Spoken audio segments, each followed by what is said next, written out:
Nick Rudder for IDSCarCare.com. In today's video, I'm going to show you how to properly apply McKee's 37 graphene ceramic coating. This is a 5-year coating that will protect your paint, your wheels, and your glass against all the environmental pollutants, acid rain, bird droppings, and anything else that will wreak havoc on your paint over time. Compared to a traditional wax or paint sealant that only lasts a few months, graphene ceramic coating lasts 5 years, and best of all, it's really easy to apply. You just have to go through the proper steps to prep the surface. Now, this Volkswagen Taos is our new family vehicle. We picked it up 2 days ago. It had 10 miles on the odometer. It was right off the truck, as currently the situation is when you buy a car in summer of 2022 with virtually no inventory. So I gave the dealership explicit instructions not to wash it, not to apply any kind of waxes, not to touch the wheels and the tires. I wanted this as dirty as possible so I can go through my process to remove the contamination and not have to create more work for myself by removing anything that the dealer applied, or worst of all, if the dealership washed it, they might induce swirl marks and scratches, which creates more work for me. So applying a graphene ceramic coating is not as hard as you think. You can save yourself thousands of dollars by purchasing the kit that we have on special that includes everything you need versus taking it to somewhere else where they're going to charge $1,000, $2,000, upwards of $3,000. So hang tight, take some notes. I'm going to walk you through the process step by step. Now, the first application that you're going to perform is to chemically decontaminate the paint before you wash it. And for that, we're going to use McKee's 37 Extreme Iron Remover. Even for a brand new car like this that had 10 miles on the odometer when we got it, the paint is already contaminated. And the reason why is this vehicle was built in Mexico. It gets loaded on a train, it goes to a port, probably in Texas, and then it goes in the back of a truck, and it made its way to Florida. So this paint is contaminated. Even though it's a brand new vehicle, it's still going to have iron contamination. And the way this works is it dissolves below surface iron contaminants by chemically attacking them, and it changes colors as it does so. So for a white vehicle like this, you'll see it bleed like a stuck pig. And if you're wondering, this does not replace a clay bar. This is in addition to a clay bar. An iron remover removes below surface contamination, a clay bar above surface contamination. So I'm going to apply this to dry paint work, and I already have the next step ready to go, and that's McKee's 37 Coating Prep Auto Wash. Right now it's July 3rd in South Florida. It's 8:30 in the morning and the sun is right there, and it's going to get really hot really fast. So I'm going to have to move quickly because you don't want to let Extreme Iron Remover dry on the surface. So really easy to apply. I'm simply going to spray it on the surface, allow it to dwell for about a minute, and then I'm going to wash the vehicle like I normally would using Coating Prep Auto Wash. And the reason you want to use a special wash before you coat the vehicle is because Coating Prep Auto Wash is a highly alkaline formula that's going to break down any extra dirt and road film that's on the surface, because for that graphene ceramic coating to properly stick, it needs to get everything off. The paint needs to be surgically clean. So check this out. I'm going to spray it on, and you'll see it change colors, and then I'll wash the vehicle, and then I'll proceed to the next step.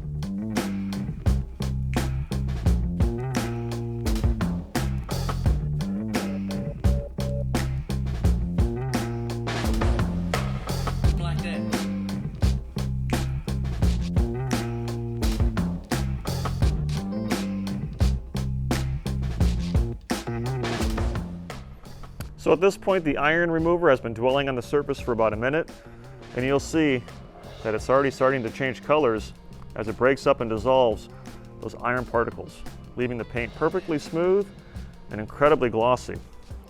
So even on a brand new car like this Taos with 10 miles on it, the contamination is all over the vehicle. Here's an even better angle in the sun, the bleeding effect as Extreme Iron Remover breaks up and dissolves the iron particles. The back of the vehicle is usually the most contaminated. You can see all the red as the iron particles are being dissolved. And Extreme Iron Remover is non-caustic, it's non-acidic, and it's safe for all exterior surfaces. And of all the iron removers on the market, it has the least evasive smell.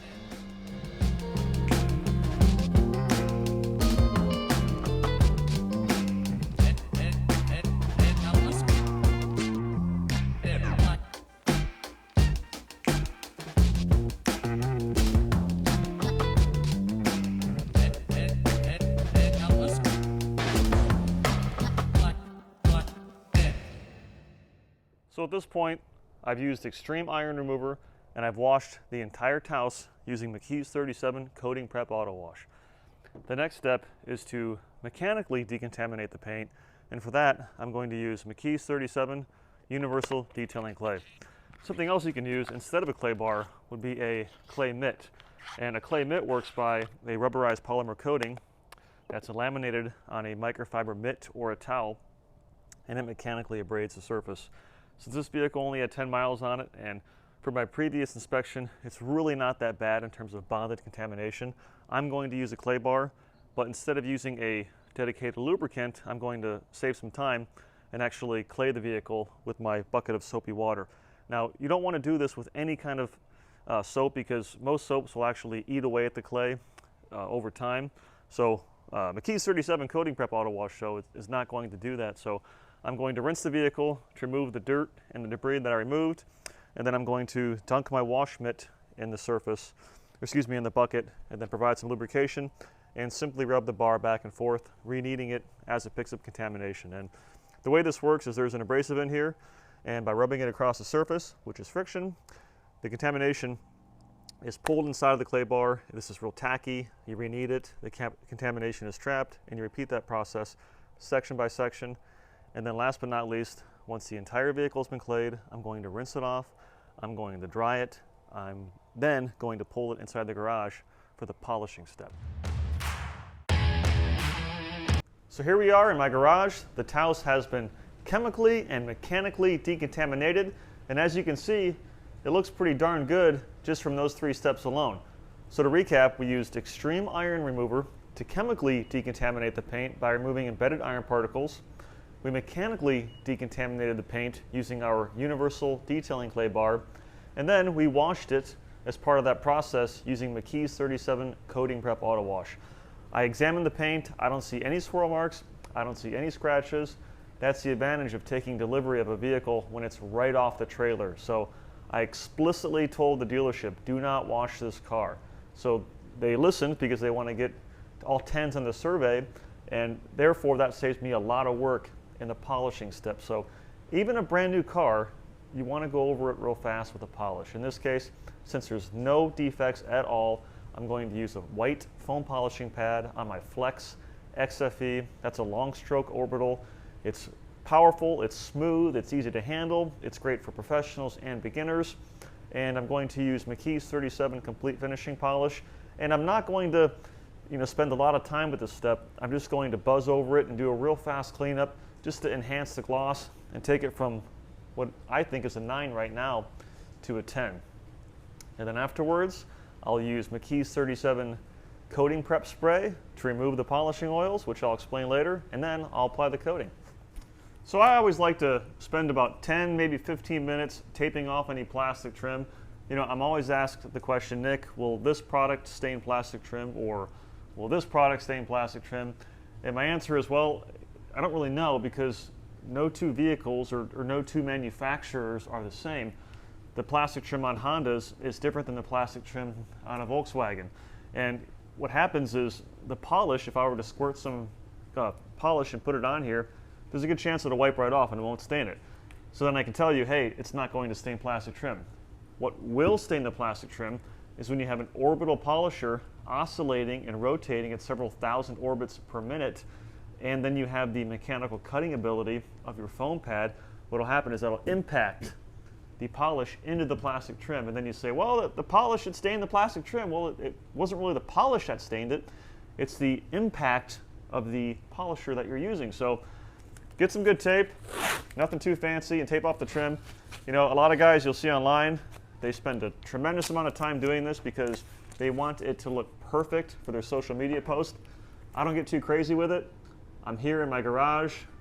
I'm not trying to do this to glorify my name for social media. This is a big picture process, and I simply want this to be effective for protecting the plastic trim, and anything else in terms of how it looks, I don't really care. So don't get too hung up on trying to make it look absolutely perfect like you see in some Facebook and Instagram posts and even some videos.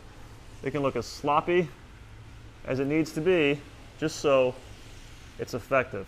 So I'm going to spend, like I said, it takes about 10-15 minutes taping all the trim off. it'll actually save me time in the long run, because if I do get polish on the plastic trim and if it stains, then what'll happen is I'll spend a lot more than 15 minutes using something like a wax remover for plastic to clean the plastic trim. So I'm going to take care of that, and then we'll get started polishing.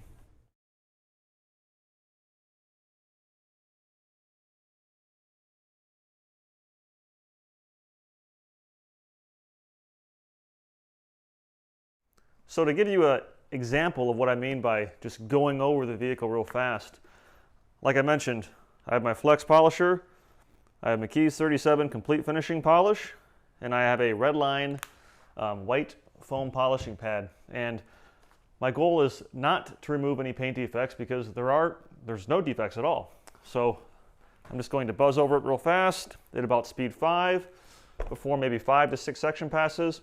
And I should be able to do the entire vehicle using this technique in less than an hour. So, you know, naturally I'm tempted to go, well, gee whiz, maybe I can skip the polishing step. But I know in the long run, because I have my long-term goggles on here, that polishing it real fast will ensure that the surface is perfectly smooth. It's going to increase the gloss, because gloss does come from smoothness. And not only that, I enjoy it. I mean, as you can see outside, it's a rainy day. It's nice in here, hanging out with you guys, polishing our new car. So I have my polish on here, doesn't take a whole lot, and speed, I'll do like 4.5, and just going to go over it real fast.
So that was about 5 section passes, maybe 5 pounds of downward pressure, fast arm speed.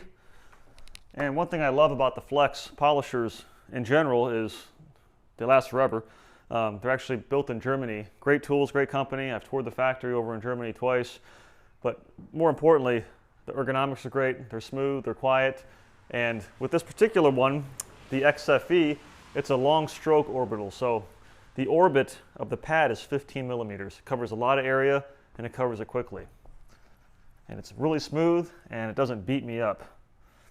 And what I love about McKee's 37 complete finishing polish is, number one, the gloss it produces, and number two, this polish is so easy to wipe off. I mean, there's hardly any residue.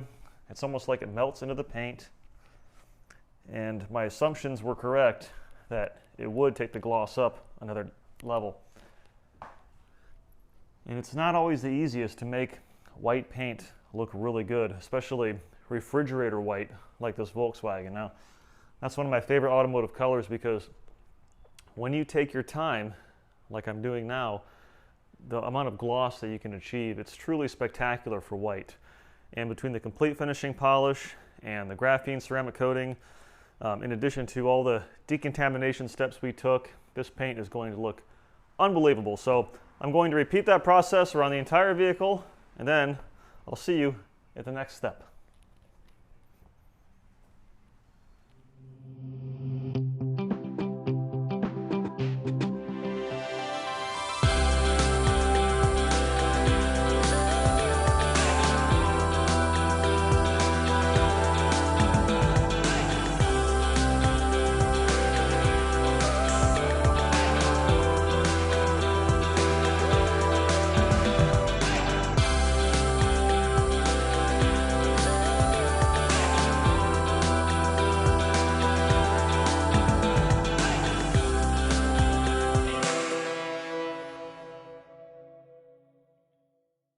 So at this point, I've completely polished the Taos using the complete finishing polish by McKee's 37. It took me about an hour and a half. It was well worth the time, made a big difference in the gloss.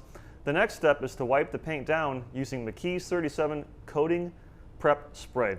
This step is imperative because what it does is it removes the polishing oils from the polish that would otherwise prevent the coating from properly sticking to the surface.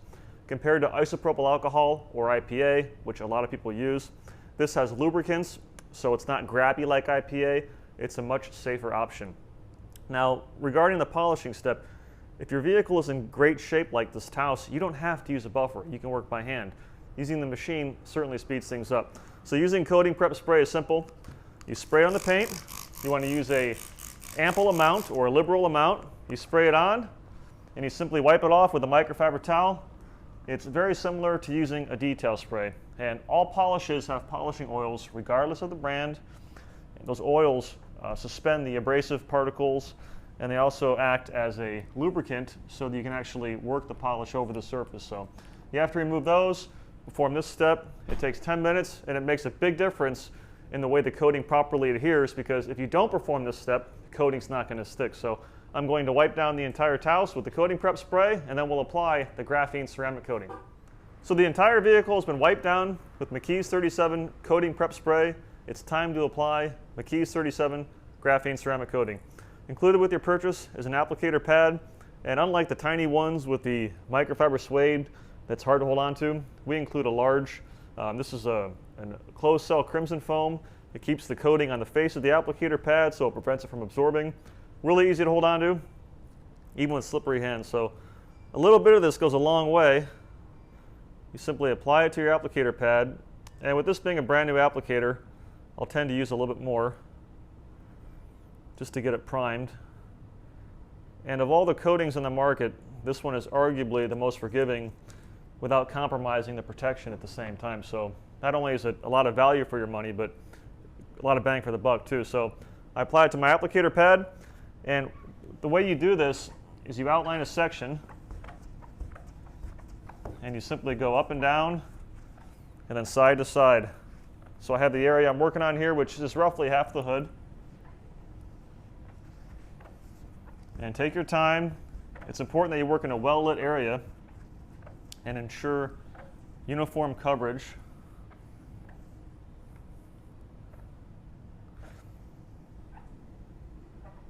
And if your applicator pad is too grippy on the surface, that means you don't have enough coating. You can simply apply more. It should glide relatively easily. If it's too squeaky, then you don't have enough product. But side to side, up and down. And this coating has a real long working time, which is desirable in a coating. It does not flash right away. Gives you plenty of time. Even on a hot July day like today in South Florida, it's about 90 degrees outside. So I've applied to half the hood, and this coating, by the time you finish applying it to a panel, which in this case the hood is 2 panels, that's when it's time to be removed. So apply to 1 panel, or in this case half the panel because it's the hood, and then take a microfiber towel. And whenever I remove a coating, I like to use brand new towels, and the towels I like to use are the orange edgeless 365s. These are a flat weave, and they're really, they have stout fibers for the GSM that they are, and they easily remove the coating. You do not want to use a real thick, fluffy towel. Put your towel down, and you want to take short, firm strokes as you remove the coating. And McKee's 37 graphene ceramic coating comes off like a dream. It's not grabby, it's not smeary, it's not streaky. It wipes off effortlessly. So a lot of times I encounter people that are apprehensive about applying a ceramic or a graphene coating. You don't have to have any experience to apply this product. Now, here's the deal. When you apply a ceramic coating like this, it's imperative that you have a lot of towels. Whenever I ceramic coat a vehicle, number one, I purchase brand new towels, and I get a lot of them, because you don't want to use towels that are contaminated with anything, because that could actually prevent the coating from adhering. So I got a stack of towels here. And it's also good practice, as you've seen in other videos, to use the buddy system. You know, at this point, I've been working on this car for about 5 hours, give or take. It's hot outside, I haven't eaten lunch yet, I'm tired. So have a buddy, a friend come over, or your wife, your spouse, your neighbor next door with the 10 cats, whoever it is, and they can actually help you with this process. So you'll apply the coating, and then your buddy, after being instructed, will wipe off the coating, and then you go over the area a second set of eyes. So that's how easy it is to apply. I'm going to apply it over the entire vehicle. Make sure you switch to a new towel frequently, because otherwise the coating will build up and you'll smear it around. So that's why you have plenty of towels, but otherwise that's all there is to it, and we'll check out the finished results in just a minute.